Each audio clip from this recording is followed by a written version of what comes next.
For more analysis, it's back to Leigh Sales, who's joined by Heather Ridout, the head of the Australian Industry Group, and Cassandra Goldie, who leads the Australian Council of Social Services.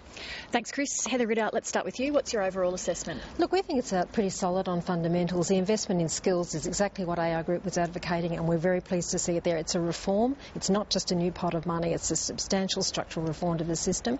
On the infrastructure side, we also think that's a pretty solid performance around not only projects but also the governance of the system.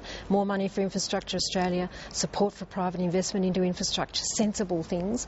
The fiscal bottom line, I think that's pretty good too. I mean, the government have made substantial savings. Undoubtedly, people should say they could go further, but given the uncertainties of the economy, we're not unhappy with that. The place we do think it's a bit light on is the two-speed economy or the multi-speed economy, and the fact that a lot of companies are really doing it tough with the high dollar, etc., and that's going to continue. We don't think there's enough there, whether it's for exporters, whether it's for research and development, which continues to be uncertain, whether it's for anti-dumping, and we're also quite concerned about some of these defence cuts and what the implications of those might be. But generally, solid on fundamentals, light on these areas of uncertainty. I'll come back to those two-speed economy points in a second, but just first of all, Cassandra Goldie, what about in terms of social services? Oh, look, Leigh, this is a budget we think that takes at least as much as it gives. There's definitely some good promise in here. I mean, the Treasurer's right. There's some new money that's going to be investing in removing barriers for people who are trying to find paid work. I agree with Heather about, on the broader education, industry focus on the vet scheme, for example. Great. But we're really disappointed to see that part of this does involve, crackdown and cuts to payments for some people who are really living on the lowest income. Some single parents are going to lose up to $60 a week. Cost of living, that's not a good look. And also some young people also will be reducing about $40 a week as well. So on that side of things, we've said, look, we didn't need to go down that path at this time.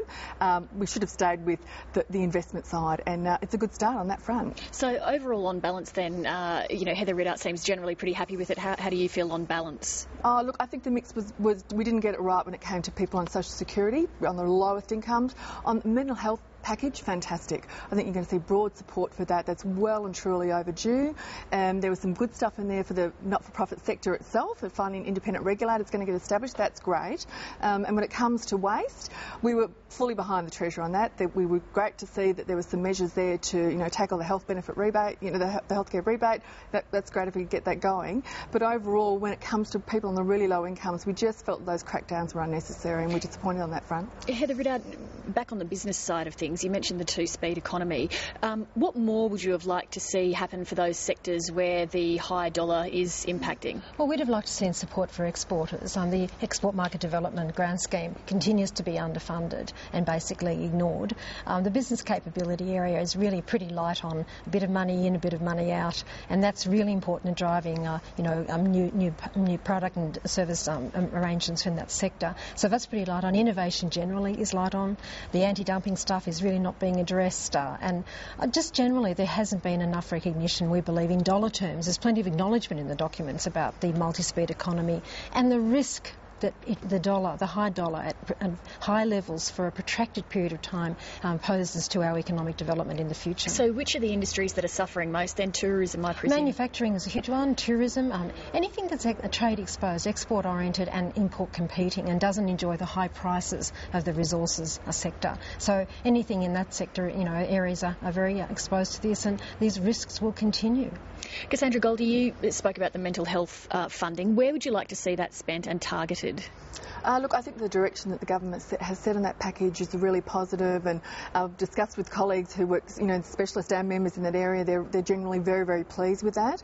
Obviously, it's going to take time to get a lot of these initiatives on the ground and, benefiting from the community's point of view. But the figure in terms of the investment was right, and the spread between early intervention on the one hand and responding to chronic illness was also